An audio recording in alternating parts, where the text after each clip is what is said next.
नमस्कार दोस्तों, मेरा नाम है विवेक और आप सभी का बहुत बहुत स्वागत है एग्ज़ाम्स अहेड यूट्यूब चैनल में। तो कैसे हैं आप लोग? उम्मीद करता हूँ सभी लोग अच्छे होंगे। एंड दोस्तों, आज मैं आपके लिए लाया हूँ मार्च महीने की यानी कि इस महीने की सबसे बड़ी भर्ती। जी हाँ दोस्तों, आप सभी बच्चों को ये फॉर्म ज़रूर भरना चाहिए क्योंकि यहाँ पे बहुत ज़्यादा सीटें हैं, 50,000 से भी ज़्यादा। और अच्छी बात यह कि आपका सिर्फ एक ही एग्ज़ाम होना है, बस एक एग्ज़ाम क्वालिफाई करिए और ये सरकारी नौकरी आपकी। ना तो कोई फिज़िकल टेस्ट होगा और ना ही कोई कंप्यूटर टेस्ट। तो आप बस वीडियो को एंड तक देखो, इस वैकेंसी की A to Z सारी जानकारी मैं आपको दे दूंगा और सिर्फ जानकारी नहीं दूंगा, मैं आपको अप्लाई करना भी सिखा दूंगा। तो चलिए शुरू करते हैं। तो जैसा कि अभी मैंने आपको बताया, ये मार्च महीने की सबसे बड़ी भर्ती है। इम्पॉर्टेंट डेट्स की अगर बात करें तो इसके फॉर्म आप आज ही से भर सकते हो, यानी 21 मार्च से। ये वीडियो भी मैं 21 मार्च को ही बना रहा हूँ और आज सुबह से ही इसके आवेदन शुरू हो चुके हैं। बात करें लास्ट डेट की तो वो है आपकी 19 अप्रैल। हालांकि आपको 19 अप्रैल का इंतज़ार नहीं करना क्योंकि आखिरी के दिनों में फॉर्म भरने में दिक्कत आती है, वेबसाइट अच्छे से चलती नहीं है। इसलिए कोशिश करना कि आप 19 अप्रैल से पहले ही फॉर्म भर दो। टोटल पोस्ट की अगर बात करें तो यहाँ पे 53,749 कुल सीटें आपकी आ रखी है। तो आप खुद ही देख सकते हो कि ये आपकी कितनी बड़ी भर्ती है। और ऊपर से इस सरकारी नौकरी को लेना भी काफ़ी आसान है क्योंकि आपका सिर्फ एक ही एग्ज़ाम हो रहा है। बाकी एग्ज़ाम डेट की अगर बात करें तो एग्ज़ाम आपका 18 से 21 सितंबर के बीच होगा। तो अच्छा खासा आप पे टाइम भी है। अगर आपने अभी तक तैयारी शुरू नहीं की है तो भी आप तैयारी शुरू करके यहाँ पे सिलेक्शन ले सकते हो क्योंकि एग्ज़ाम है सितंबर में। तो इतना अगर आपको समझ आ गया तो चलिए आगे बढ़ते हैं। अब बात करते हैं दोस्तों क्वालिफ़िकेशन की, यानी कौन इस वैकेंसी में अप्लाई कर सकता है। तो क्वालिफ़िकेशन यहाँ पे बहुत ही सिंपल मांगी है। कोई भी 10वीं पास क्लास 4th ग्रुप डी की पोस्ट के लिए अप्लाई कर सकता है, ठीक है। और ऐसा नहीं है कि सिर्फ 10वीं पास ही करेंगे, अगर आप 12वीं पास है, ग्रेजुएट हैं तो भी आप अप्लाई कर सकते हैं। 10वीं पास मिनिमम क्वालिफ़िकेशन मांगी गई है। और यहाँ पे अगर मैं आपको काम बताऊँ तो ये आपकी पियोन की पोस्ट है, जिसे हम हिंदी में कहते हैं चपरासी। तो यही आपका काम रहने वाला है और इसमें मेल फीमेल दोनों अप्लाई कर सकते हैं। सैलरी की अगर बात करें तो 18,000 आपका बेसिक पे है, वहीं पे आपको HRA, DA और अदर अलाउंसेस भी मिलेंगे। तो कुल मिला के आपकी सैलरी हो जाएगी 35 से लेके 38,000 पर मंथ। तो कोई भी काम छोटा नहीं होता है, ऊपर से आपकी पक्की सरकारी नौकरी है। हर महीने जब 35,000 रुपये आपके बैंक अकाउंट में आएंगे और आप अपनी ज़रूरतों और अपने घर वालों की ज़रूरतों को पूरा कर पाओगे, तब आपको पता चलेगा कि पियून छोटी नहीं, बहुत बड़ी पोस्ट है। बाकी चलिए आगे बढ़ते हैं। बात करें दोस्तों एज लिमिट की तो यहाँ पे आपकी एज काउंट करी जाएगी 1 जनवरी 2026 से। तो अभी आपकी कितनी एज है इस बात से कोई फ़र्क नहीं पड़ता, आपको देखना है कि 1 जनवरी 2026 को आपकी कितनी एज रहेगी।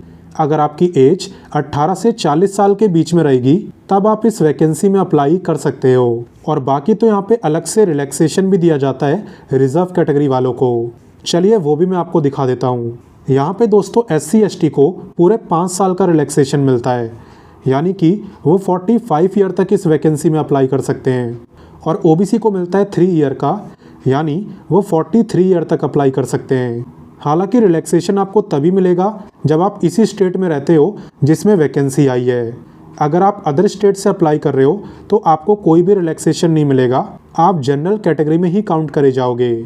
तो आई थिंक ये आपको अच्छे से समझ आ गया है। तो चलिए आगे बढ़ते हैं। अब बात करते हैं दोस्तों एप्लीकेशन फ़ीस की। तो यहाँ पे जनरल, OBC क्रीमी लेयर, इन दोनों की फ़ीस है 600 रुपये। वहीं पे अगर आप OBC नॉन क्रीमी लेयर में आते हो या फिर आप फिजिकली हैंडीकैप्ड हो, देन आपकी फ़ीस है 400 और सभी SC ST की भी 400। और एक बार फिर से मैं आपको बता दे रहा हूँ कि अगर आप अदर स्टेट से अप्लाई करोगे तो आप जनरल कैटेगरी में काउंट करे जाओगे और आपको 600 रुपये ही देने होंगे। आगे बात समझ? तो चलिए आगे बढ़ते हैं। अब बात करते हैं दोस्तों सिलेक्शन प्रोसेस की।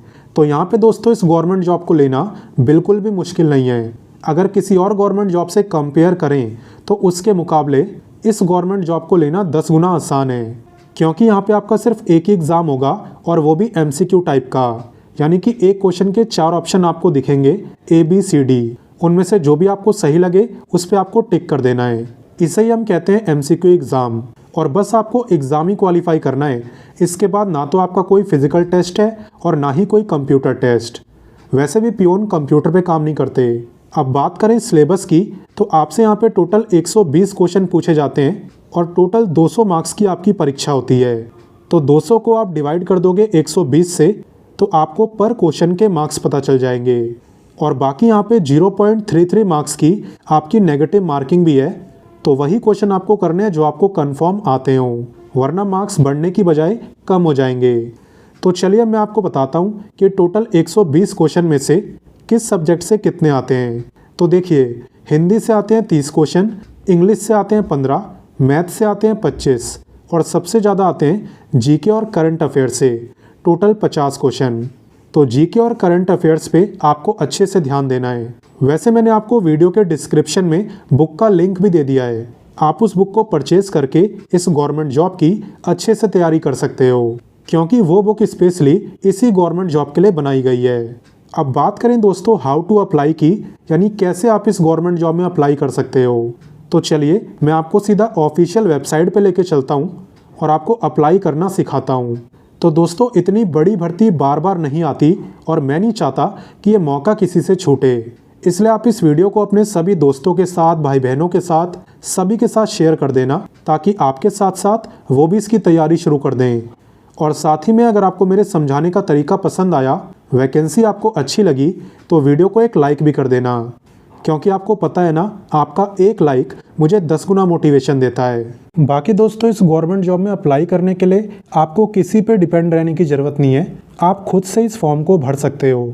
वीडियो के डिस्क्रिप्शन में मैंने आपको अप्लाई का लिंक दे दिया है। जैसे आप उस पर क्लिक करोगे तो आप भी इसी पेज पे आ जाओगे जो अभी आपको स्क्रीन पर दिख रहा है। यहाँ पे आने के बाद सबसे पहला काम होता है रजिस्टर करने का। तो ये कैसे करना है चलिए मैं बताता हूँ। यहाँ पे दोस्तों 2 टाइप से आप रजिस्ट्रेशन कर सकते हो। एक है जन आधार से और एक है गूगल से। तो जो बच्चे राजस्थान राज्य में ही रहते हैं, वहाँ के रेसिडेंट हैं, वो यहाँ पे जन आधार से रजिस्ट्रेशन करें, और जो अदर स्टेट से अप्लाई कर रहे हैं वो गूगल पे सिलेक्ट करें। इनके थ्रू रजिस्ट्रेशन करने के बाद आपको क्या करना होता है, चलिए वो मैं आपको बताता हूँ। जब आपका रजिस्ट्रेशन एक बार कंप्लीट हो जाए, तब आपको क्लिक करना है लॉगिन पर, क्योंकि लॉगिन करने पर ही आप कंप्लीट फॉर्म को भर पाते हो। तो लॉगिन पे क्लिक करने के बाद यहाँ पे आपको ऑप्शन मिलेगा SSO ID और यूज़र नेम डालने का। तो यूज़र नेम आपको रजिस्ट्रेशन करने के बाद मिल जाता है। तो यूज़र नेम और पासवर्ड डाल के आपको लॉगिन कर लेना है, एंड उसके बाद आप कंप्लीट फॉर्म को भर सकते हो विदाउट एनी प्रॉब्लम। बाकी कोई दिक्कत हो तो कमेंट करके पूछ लेना।